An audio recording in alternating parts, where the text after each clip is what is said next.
กับสบายดีและสวัสดีเด้อพ่อแม่พี่น้อง FC กันเมื่อสุขสุขคนเพราะว่าทางฝั่งลาวฝั่งไทยและต่างประเทศก็ยินดีต้อนรับเข้าสู่ช่องน้อง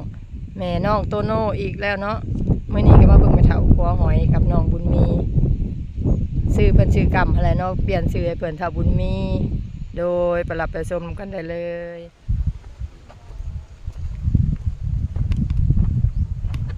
ไม่เท่ากันมาครัวหอยกับลูกคุณมี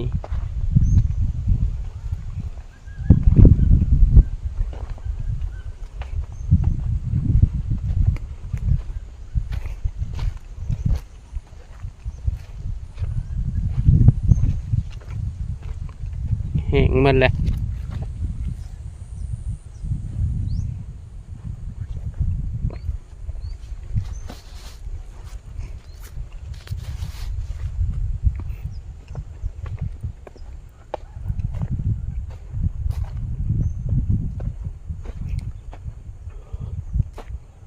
หอยเป็นไงเอากับมีบ่นี่เขียดนี่ยังบ่ทันมีติไม่เท่า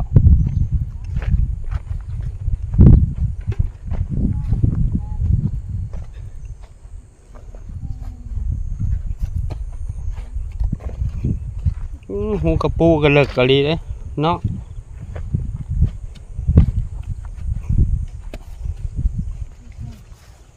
สบายดีลูกบุญมีสบายดีมาได้จักโตแหละได้หลายนะ ฮะ ได้ ได้อยู่หลายเติบได้แต่กระปูบ่อยากกินข้าวกับยังลูกมื้อเช้านี่ ปิ้งซีน ปิ้งซีนโอ้ป้ายน้ำให้บ่ โอ้ย แต่ต้นเพิ่นกินกับไม่เฒ่าบ่เลาะไปขุดแถวไหนาน่ะบ่าวเฮานะไปแถวไหนาน่ะบ่าวเฮาก็มี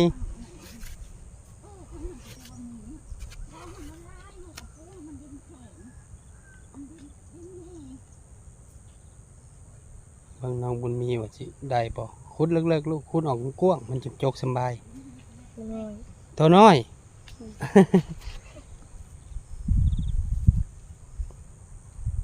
ความสุขดูแบบพอเพียงพ่อแม่พี่น้องนี่ถ้าอีต้นเพิ่นเรียนหนังสือเก่งนะลูกบุญมี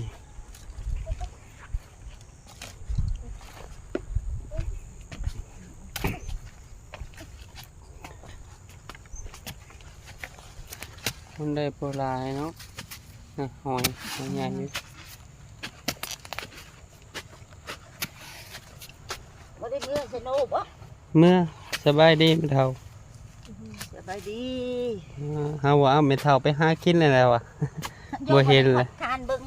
มันยังบ่ทันใหม่กระโดดแล้วก็ โดน มื้ออื่นก็เพิ่นมามันใหม่เห็นพ่อมันทันใหม่เลย น้อยเนาะ โอ้โหบ่ต้นใหญ่ออกปัญหาไปทำเลยว่าบ้านนี่ก็มาหาหน่อไม้มาอัน หาหน่อไม้ได้บ่ ได้ข้าวแกงไปเอาลืม พุ่นแลมื้ออื่นแล้วสิเฮ็ดอันมัดหมักเบ็ดให้แหละเอาไว้ให้บุญมีมานั่งอยู่ในตูบเด้อมากับพ่อเฒ่าเด้อมานั่งฉีดเบ็ดไม่เท่า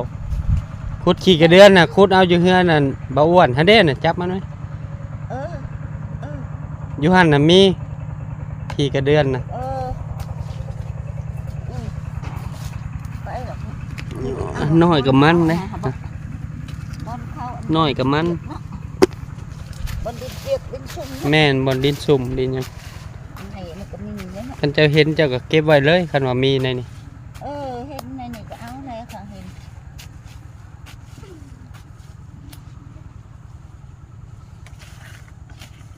ตลาดใหญ่กำลังเตรียมเครื่อง แล้วเขาไปหากินแล้วบ่ มากินแล้ว ฝากม้าไว้แล้วมัน ผัก เหนียวน้ำเหนียว ผักไว้หั่นแหละกลางเว้นมากระนอนอยู่กองผ้ากองเฮาสานโอ้ โอเคแหละ พุ่นแหละเดือนยังจริงได้งัดนี่เดือน2เนาะมันเดือน2เดือน3เนาะ เดือนสาม เดือน3งัดเขียด คุดกันเลย บุญมี กันค่ะเขาเห็นแค่นั้นเด็ก เพิ่นมักเด้อสื่อบุญมีคุณได้บ่ลูก เดือนสามกระดิ่งนั่นนี่แห้งกามันกระดิ่งเต็กงัด เดี๋ยวสิหาเครื่องเก่ามาให้ท่านผู้ใดแบบเขาเอาเครื่องเก่ามาให้ซ้ำเจ้านี่ อืม พอได้นุ่งลูกเอ้ย เกากับมันไม่เฮา แน่ได้อีกแล้ว เกาเขากับไม่เฮาได้เฮากับไม่เขาเกากับนุ่งไปแล้วเขาไม่ได้ซื้อเด้น้ำหายคนนี้หายเขาก็นุ่งไงไม่ได้เคยซื้อคืนเด้ ซื้อก็จะเสียเงินมาใส่น้องไม่เท่าแม่นบ่นี่ลูก แสนแสน นี่ แสนไปหมูเดี๋ยวนุ่งเสื้อตัวนุ่ง เอามึงนุ่ง แสนเดี๋ยวนุ่งทำให้เขาค่อยเขาหายไปค่อยนุ่งไป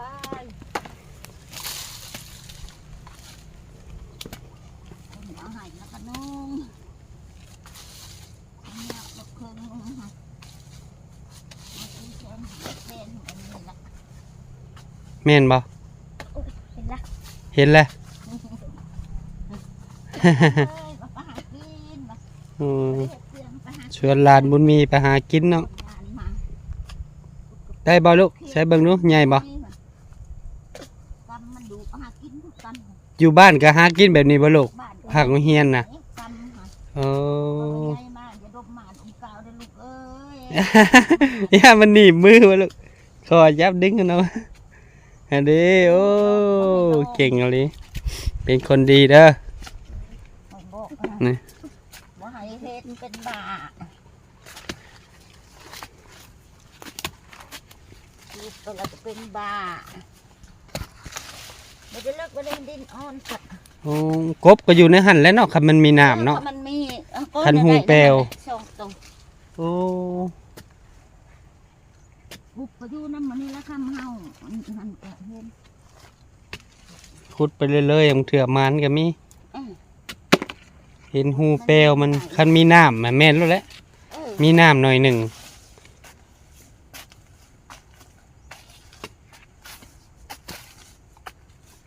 ผมหากินจกแจ๊กกับหลานนี่ล่ะว่านนี่ก็มืดไปหาหน่อไม้ค่อยก็ไปเอาผักมาบวบนะหันเอามาใส่ค่อยลืมบอกสิจ้ะ โอ้ยไปเอาโลดไม่เท่าเอ้ย เอาไป มีหยังไปเอาโลด มามืดก็มันบ่ได้ ไปเอาโลด ก็ไปเอาใบบวบมามืดก็ไปเอาก็เอาก็สากไปเห็นหูแล้วก็คูด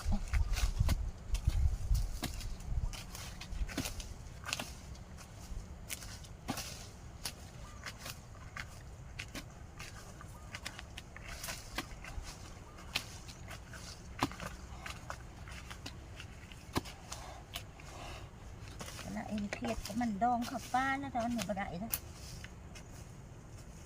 ดองขับป้าหยุดก่อนบ้านก็หากินจะเครียดแบบนี้แหละ เมื่อได้เฮาพักก่อนเฮาสิพาเข้าไปสอนอยู่ในโรงเรียนนี่ อยู่ในนั้น แม่นขอเพิ่น เขาไม่รีได้เท่าไรเอ้ยกุ้งนั่นแหละ เดี๋ยวเฮาสิพาไปสอน โซนด่างทั้งติดไก่ค่ะ มีแยงอยู่เฮามีแยงมื้อหน้าเข้าไปเนาะลูกบุญมีเนาะเดี๋ยวพ่อพาเข้าไปเฮาพาเข้าไปคันเพิ่นเห็นเพิ่นให้ได้คันหลักเข้าไปบ่ได้เด้ ไปขอเนาะ แม่นฮู้จักกับอาจารย์อยู่ในโทรบอกเพิ่นแล้วก็แล้ว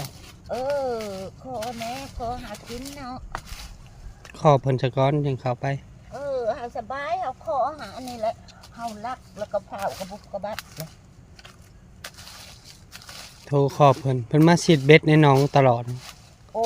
เพิ่นเคยมาบ่ แม่นหักแพงกันนี่แหละ แน่ น้ำเบาโอ้ได้ตัวใหญ่เด้อ อะไรล่ะวะ เอาไปก่อนไม่เท่าเด้อ หาหน่อไม้กะ ไปก่อนเด้อบัดนี้สวยเลยสบายดีไม่เท่า สบายดี อ้าวอยู่ดีมีแหงสบายดีลูกกาม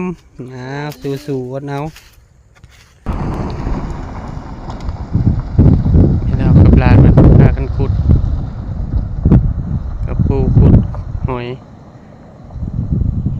หอยเส้นทางไปบ้านแม่เฒ่ามาฮอดนี้แม่น้องโตโน่ก็สิได้จบคลิปไปเพียงเท่านี้เนาะฝากพ่อแม่ FC ทุกท่านกดติดตามกดไลค์กดแชร์กดกระดิ่งเพื่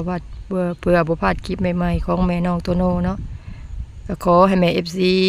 ทุกท่านมีสุขภาพร่างกายแข็งแรงปราศจากโรคภัยไข้เจ็บปรารถนาสิ่งใดขอให้ได้สิ่งนั้นเนาะสมความมุ่งมั่นปรารถนาทำมาค้าขายก็ให้เจริญก้าวหน้ามาวันนี้แม่น้องโตโน่ก็ขอตัวลาไปก่อนขอกล่าวคำว่าสบายดีสบายดีสบายดีไอ้มุนมี